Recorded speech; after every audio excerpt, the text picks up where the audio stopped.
Hello and welcome to Tifo IRL. I'm Jon Mackenzie and we have a massive story breaking today, broken by The Athletic. And that story is this: FSG, the owners of Liverpool Football Club, have put the club up for sale. Who better to talk about this than James Pearce, who is one of The Athletic's Liverpool correspondents. James, thank you for joining us today. No problem. So the big question I think that will be on everyone's lips when this sort of news breaks is always going to be who are going to be the next owners. So do you have any sense of any potential buyers on the horizon?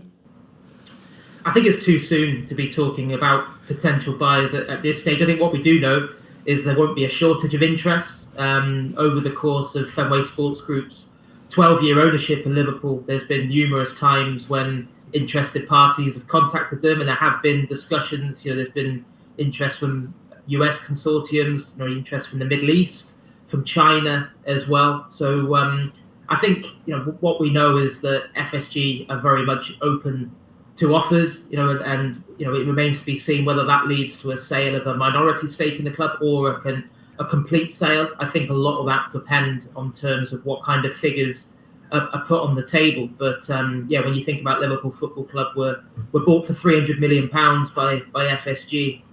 You're now talking about an asset worth in excess of £3 billion.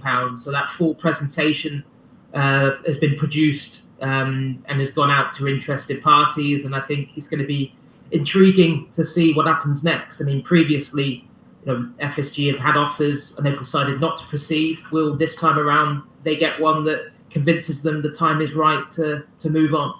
Yeah, and as you say, they're £3 billion. We've just seen Chelsea be sold for £2.5 billion with a commitment to spend £1.75 billion on top of that as well. This is a rich person's game. So you've mentioned already there that there's always the possibility that maybe a big stake could come in, but that would be concerning to the fans, would it not? Yeah, I think it would, especially when you think about the concerns that have been raised about the ownership situations around Manchester City and Newcastle United. I think that would certainly divide opinion. And of course, you'd get some supporters who they just want to see their team win regardless, and they want to see massive funds ploughed into the squad and the best players bought and retained no matter what it takes. But I think a lot of fans would think, okay, let's just see what is forthcoming. Even those fans who maybe weren't that keen on Fenway Sports Group. I think I think it's kind of caution is probably the watchword from fans I've spoken to so far, because it's if this is the end of FSG, it's a step into the unknown in terms of what comes next. Yeah, and it's an interesting time for this story to break, isn't it? Because obviously Liverpool have not had the best of starts to the season. There have been questions about Jurgen Klopp, and Mike Gordon, the president of FSG, has always been a big supporter of Jurgen Klopp in that sense. So do you think there's any sense in which if FSG do move on, it does raise questions about Jurgen Klopp's future at the club? I think that very much remains to be seen in terms of who was to come in and how those initial discussions went with Klopp, with any possible new owner. I think what is undeniable is Jurgen Klopp has a very, very strong bond with Mike Gordon, the Fenway Sports Group president. And when he did what was a bit of a U-turn really and committed to that new contract back in April of this year, having initially said he was going to have a sabbatical in 2024, decided to stick around till 2026.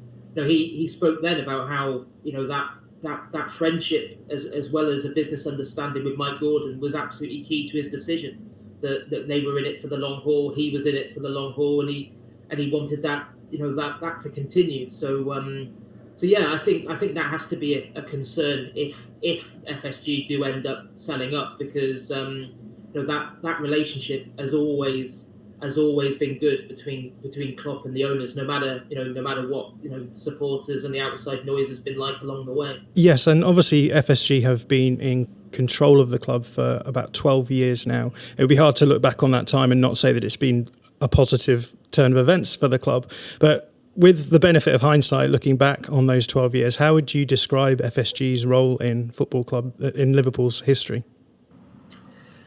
Yeah, I think mainly positive. I think you can't get away from the fact of where they were when they bought the club and where they are now. It's the difference between night and day when you think Liverpool were in a mess. The kind of the debt-ridden, divisive reign of Tom Hicks and George Gillette. You had Roy Hodgson as manager.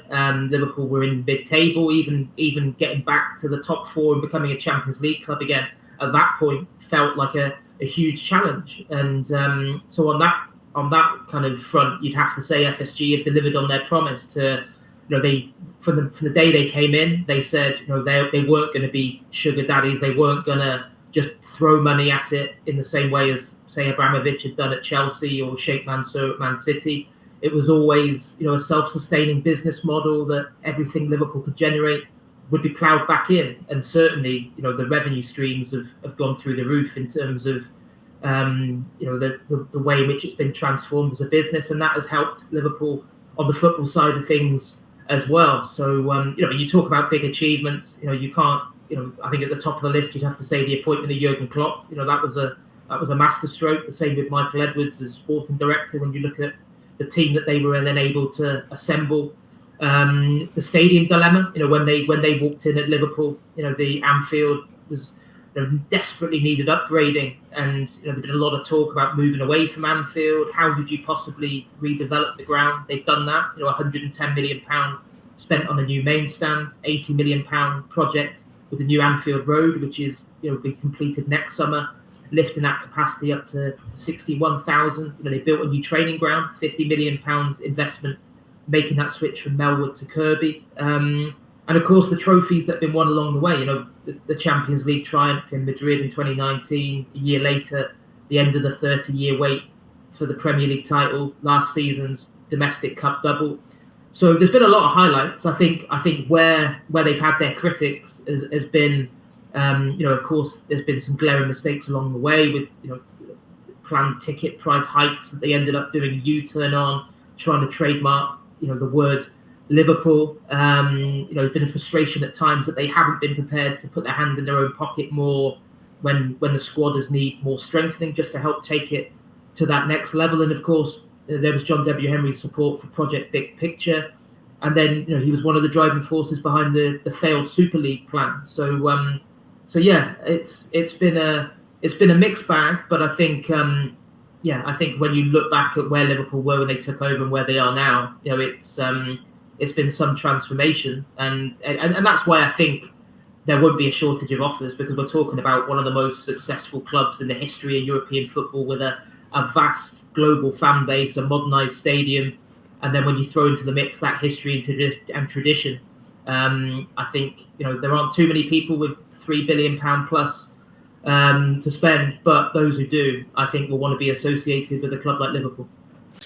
Well, that story broke on The Athletic. We will continue to cover it on The Athletic. And if you aren't already, do head over to theathletic.com to subscribe to find out more about Liverpool's future.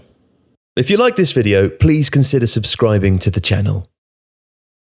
The Athletic is home to some of the world's best sports journalists, including David Ornstein, Daniel Taylor, Ollie Kay, Amy Lawrence and Rafa Honigstein.